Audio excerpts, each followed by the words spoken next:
سامعین ناظرین السلام علیکم، آداب، نمستے۔ انفیکشن کنٹرول سوسائٹی کے صحت.net چینل سے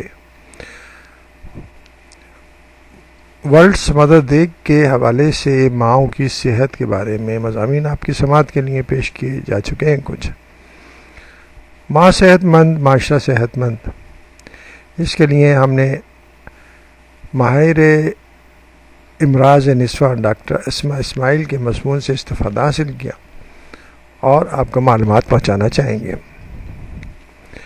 اب سوال یہ پیدا ہوتا ہے کہ حاملہ خواتین میں خون کی کمی کی شرح کیا ہے، جس سے آپ کو اندازہ ہوگا کہ دنیا بھر میں یہ کتنا بڑا مسئلہ ہے۔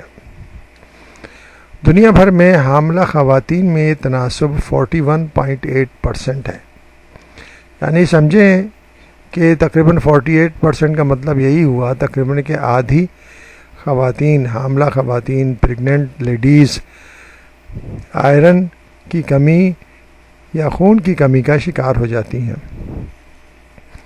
یعنی 818 ملین حاملہ خواتین خون کی کمی کا شکار ہوتی ہیں، اور ان میں سے نصف یعنی کہ آدھے کا تعلق ایشیائی ممالک سے۔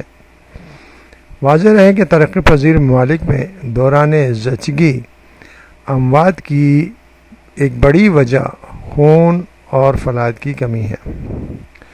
اگر خون کی کمی ہوگی، آئرن کی کمی ہوگی، اینیمیا ہوگا، تو اس خاتون میں، جس خاتون میں خون کی کمی ہوگی، اس میں بار بار انفیکشن ہوں گے، اس کے اندر قوت مدافعت نہیں ہوگی۔ اگر وہ بیمار ہو جائے تو فوراً ہی اس کی سارے اعضاء کام کرنا چھوڑ دیتے ہیں، تھکاوٹ ہوگی اور بے شمار مسائل اس کا شکار ہوگی۔ چلنے پھرنے میں سانس پھولے گا۔ اس طرح دوران پریگننسی کے مسائل تو مسلسل رہیں گے۔ بچہ بھی یعنی کہ صحت مند نہیں ہوگا، اور اس کے بعد ڈیلیوری کے وقت انتہائی مسائل پیدا ہونے کے خطرات ہوتے ہیں۔ اس لیے ضروری ہے کہ اس بڑے مسئلے کو ہر وقت ذہن میں رکھنا چاہیے، اور پورے معاشرے کو، پورے فیملیز کو یہ ذہن نشین کرنا چاہیے کہ خواتین جو بھی حاملہ ہوں وہ کسی طرح خون کی کمی کا شکار نہ ہوں۔